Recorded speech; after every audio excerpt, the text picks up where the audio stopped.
This portion of the news brought to you by McDonald's. McDonald's, I'm loving it.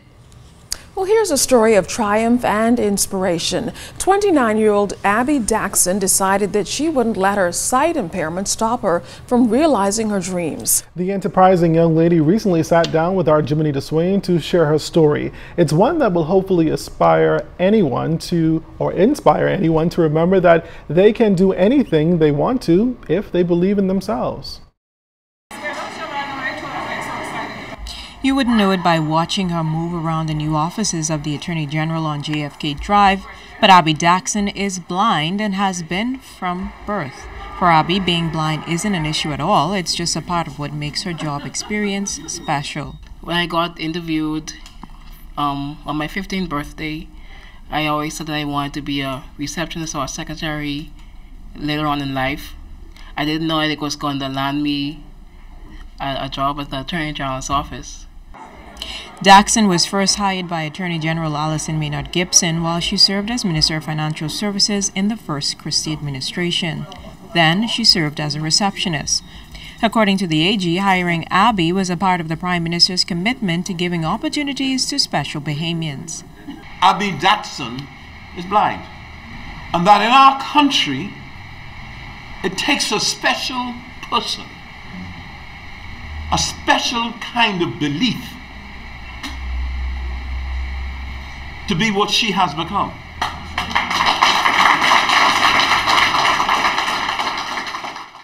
I would like to thank him for allowing me to use the program here in the office and his help in regards to helping out for all the persons with disabilities in the Bahamas. To do her job, Abby uses a special software called JAWS, Job Access with Speech. It allows Abby to function as a contributing member of the AG's team. Abby had this advice for other physically challenged Bahamians.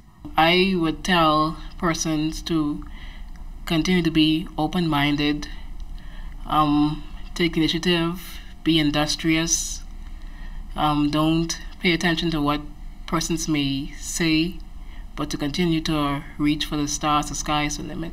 Even though she's been in this new building for less than 3 months, Abby knows every square inch of it.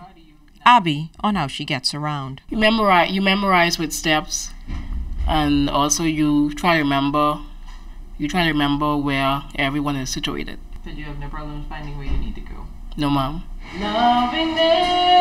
Daxon is also a singer. Straight from the heart. For Abby, as she navigates these steps effortlessly, her next steps just might be public speaking. Jiminy DeSwain, ZNS Network News. Students from across the Family Islands participated in the annual Youth Cooperative Conclave recently.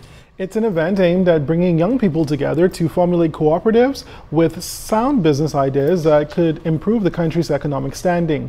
Bringing remarks on behalf of the Education Minister was Director Lionel Sands. He applauded the efforts of the various schools to start cooperatives, but noted school cooperatives quickly fade away because the instructor or teacher who started the program either retire or are transferred out.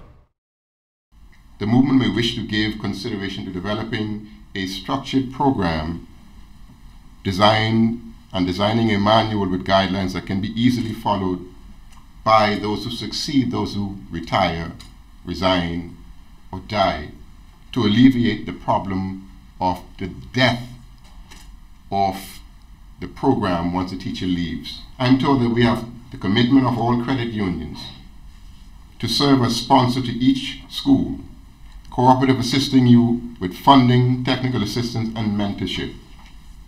After speaking with the organizers of this conclave, I'm confident that the future of the Bahamas, as far as the continued growth of the cooperative movement is concerned, will be left in very capable hands. Minister with responsibility for cooperatives, V. Alfred Gray, also encouraged the students to partner together and form cooperatives. He said the benefits are worthwhile. But when you are borrowing from yourselves as members of a cooperative or credit union, you have an interest in that matter. Because if it succeeds, you succeed.